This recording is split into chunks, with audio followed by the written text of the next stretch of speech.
वर्तमान समय में सूरत कापड़ मार्केटનું હબ ગણાય છે ત્યારે બજેટને લઈને સુરત ટેક્સટાઇલ માર્કેટની પણ કેટલીક ચોક્કસ માંગો છે જેમ કે ઇન્કમ ટેક્સમાં છૂટછાટ જીએસટીમાં નિયંત્રણ ટેક્સટાઇલ યુનિવર્સિટીની માંગ કરવામાં આવી છે એમએસએમઈને લાભ થાય તેવી યોજનાઓ માટે પણ માંગ કરાઈ છે તો એક્સપોર્ટર્સને પડતી મુશ્કેલીઓ ઘટાડવા માટે પણ અહીં માંગ કરવામાં આવી છે યાન પર એન્ટી ડમ્પિંગ ડ્યુટી માફ કરવામાં આવે હાઈટેક ટેસ્ટિંગ લેબ બનાવવામાં આવે તેવી અનેક માંગ સુરતમાંથી ઉઠી રહી છે।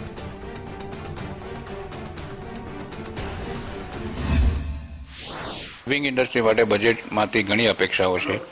એક તો જે ટફની સબસિડી જે હાલ 10% છે એને 30 થી 40% કરવા વિનંતી છે। બીજું આપણે એક સ્પેશિયલ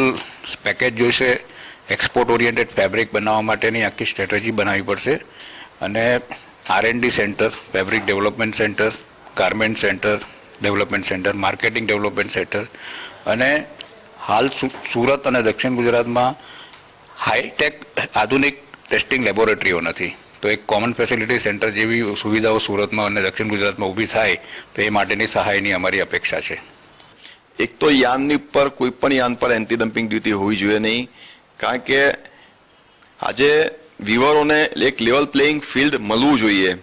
યાન પર એન્ટી ડમ્પિંગ ડ્યુટી નાખવાથી રો મટીરિયલ મોંઘું થાય છે એનાથી અહીંયાનું અમારું જે કપડું છે તે મોંઘું થાય છે અને એને જે ઇમ્પોર્ટ થાય છે કપડું એની સામે ટકી શકતું નથી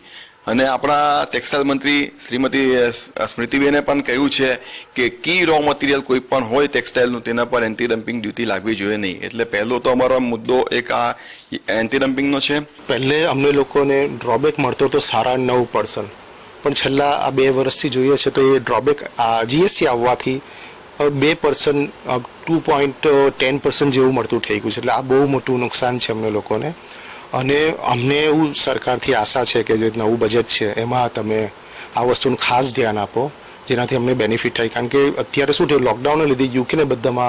અત્યારે બધું અમારો एक्सपोर्ट बंद है એટલે અમને બંને तरफ मार पड़ी रही है। इनकम टैक्स में 5 लाख तक को मतलब छूट देनी चाहिए, टैक्स फ्री रखना चाहिए। पिछले बार में 5 लाख तक की छूट है लेकिन 5 लाख 1,000 अगर इनकम होती है तो 2.5 लाख तक की छूट मिलती है। इसलिए कोई पेच नहीं चाहिए, 5 लाख तक कंप्लीटली इनकम टैक्स फ्री रखा जाए और 5 से 10 लाख को 10% के दायरे में रखा जाए जिससे क्या होगा कि पैसा बाजार में आएगा और व्यापार में भी आएगा, फ्लो आएगा। कि जीएसटी जो अभी हमारे पास 5% है कपड़े पे, इसकी दर को कंप्लीटली बढ़ाए बिल्कुल ही नहीं जाए, 5% पे ही रखा जाए। हो सके जो 1,000 रुपए के ऊपर हमारा जैसे लहंगा आता है मेडअप्स में लेके सेमी स्टिच को भी इन्होंने 12% की ड्यूटी में रखा है। मैं चाहता हूं कि इसको भी 5% में रखा जाए। हमें बजट से यह अपेक्षा है कि जो ये 5 लाख तक का इन्होंने रखा है इसको एक बार कायम रूप से रखा जाए, इसमें कोई पेच न हो।